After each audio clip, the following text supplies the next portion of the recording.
méchant. Vous savez, j'aime beaucoup les mangas de sport, parce qu'on y retrouve tous les codes des shonen habituels. L'esprit d'équipe, la volonté, la victoire, la défaite, la tristesse, l'humour, la colère, enfin bref, vous voyez le truc. Vous en connaissez plein des mangas de sport. Aishid 21, Hajime no Ippo, Captain Tsubasa ou encore Haikyuu. Lorsqu'on parle de mangas de sport, je parle souvent de Slam Dunk, déjà parce que c'est mon manga de sport préféré, et aussi parce que c'est le manga de sport le plus vendu de l'histoire avec 200 millions d'exemplaires. Et dans mes conversations, je remarque que beaucoup de personnes ne connaissent pas Slam Dunk. Déjà, genre, ça se fait pas. Attends, ça existe des mecs qui connaissent pas Slam Dunk? Ouais, ça existe, hein. Du coup, vous l'aurez compris, aujourd'hui, on va parler de Slam Dunk.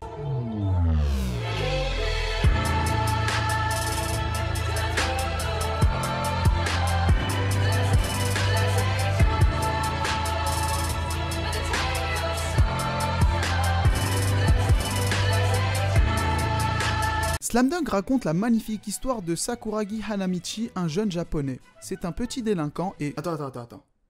T'es en train de dire que Sakuragi, c'est un furio, c'est ça? Ouais, c'est un furio. Il rentre en seconde, tout déprimé de ne pas avoir de copine. Son objectif, en rentrant au lycée, c'est de se faire une petite meuf. Il rencontre Haruko, il tombe amoureux d'elle. Haruko adore le basket et en remarquant la taille imposante de Sakuragi, elle lui demande si ce dernier était un basketteur. Il répond oui. Alors que déjà, il connaît rien du tout au basket. Genre vraiment rien. Du coup, pour l'impressionner, il la suit. Cette dernière lui demande de claquer un dunk. Je vous ai dit qu'il connaissait rien au basket? Du coup, elle lui explique ce que c'est un slam dunk. Sakuragi s'élance et tente de claquer un dunk. C'est un moment impressionnant. Il prend la balle, il court et après il se cogne. Hanamichi apprend que Haruko était amoureuse d'un certain Rukawa Kaide qui est lui aussi un basketteur. Sakuragi le rencontre en haut de son lycée après une bagarre avec d'autres gars. Rukawa est en sang, Haruko vient pour le soigner mais ce dernier refuse et la snob, ce qui met Sakuragi en colère. Il décide de défoncer Rukawa. Haruko demande à Sakuragi d'arrêter et lui rétorque qu'elle le déteste. Sakuragi est effondré et avec cette histoire, il se met à détester le basket. Un beau jour, il rencontre un certain Akagi, capitaine de l'équipe de Chohoku, leur lycée. Après une altercation où Sakuragi lui explique que le basket c'est nul, Akagi lui propose un duel et Sakuragi gagne ce duel. De par cette victoire, il rejoint le club de Chohoku où joue aussi Rukawa. Ils seront rejoints plus tard par Ryota Miyagi ainsi que Mitsui Hisashi. Sakuragi reste un débutant malgré qu'il s'autoproclame le génie. Petit à petit, Sakuragi mûrit et s'améliore. Frappé du numéro 10, Hanamichi devient l'ailier fort de Chohoku. Avec son équipe, ils ont pour objectif le titre national. Ok, ça c'était le résumé. Maintenant, je vais vous parler des qualités du manga.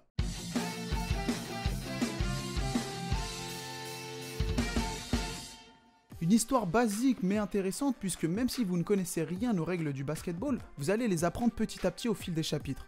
Concernant le dessin, le style utilisé est intéressant à analyser. Je m'explique. Avec le temps, les dessins se sont améliorés et adaptés. Par exemple, regardez les dessins du manga réalisés dans les années 90. On voit clairement une différence de style et une technique très old school, différente de celle utilisée à la fin du manga. Et c'est ça qui est sympa. C'est le renouvellement constant des dessins et la qualité qui est toujours appréciable, peu importe l'époque. Au basket, chaque seconde est importante et Takehiko Inoue arrive à nous transmettre cette importance dans ses cases, ce qui fait que le rythme du manga est très bien géré. Maintenant, on va parler des défauts.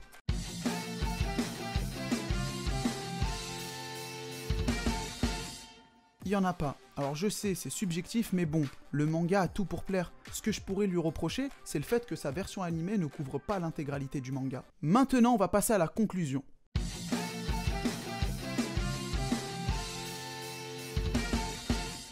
Je pense que vous l'avez remarqué, Slam Dunk est un manga que j'apprécie beaucoup. En même temps, c'est mon manga de sport préféré. J'apprécie l'évolution des personnages, notamment celle de Sakuragi. On suit un jeune furio qui mûrit petit à petit et commence à aimer le basketball. Et en tant que lecteur, on s'identifie à lui, surtout si on ne connaît rien au basket. Car tout comme lui, on va apprendre les règles et la base du basketball au fil des épisodes. Sakuragi est drôle, attachant et très expressif, et son évolution est super bien maîtrisée. Tous les personnages du manga sont attachants, avec pour la plupart des histoires très touchantes. Même dans le style des personnages, ça n'a pas pris une ride. Les mecs, ils sont là, teinture rouge, dégradés, cheveux bouclés, paire de Jordan. Ça va frère le boss, tu es en mode Lacostienne et tout. Plus sérieusement, l'évolution graphique est juste insane. Encore aujourd'hui, il met une claque à des mangas qui sont sortis en 2020. Le mélange entre sérieux et humour est super bien maîtrisé. Vous l'aurez compris, ce n'est pas juste un manga de sport basique. Inoue essaye de nous transmettre des émotions et il le fait très bien parce que personnellement, quand je lis Slam Dunk, j'en ai des frissons. Si vous n'avez pas lu Slam Dunk, je vous le conseille. Lisez-le. Qu'est-ce que vous faites devant cette vidéo de merde? Vous allez vivre une superbe aventure. L'auteur du manga, c'est Takehiko Inoue. Et on parlera de ce grand monsieur un autre jour parce qu'il y a beaucoup de choses à dire sur lui. Concernant Slam Dunk en France, sachez qu'on a de la chance d'avoir la Star Edition qui est éditée par Kana. Parce que la première édition est presque introuvable. Et même si vous en trouvez, les prix sont un peu... C'est cher. La première édition possède 31 tomes. La Perfect Edition possède 24 tomes. Malheureusement, elle est seulement disponible au Japon et la Star Edition possède 20 tomes. Voilà, c'était Slam Dunk. J'espère que la vidéo vous aura plu. En tout cas, moi, oui. Je t'invite à mettre un pouce bleu, mettre un petit commentaire et à t'abonner à la chaîne si c'est pas déjà fait. Et à me suivre sur les réseaux. On parle de manga si tu veux. On se retrouve pour une prochaine vidéo. J'ai mis le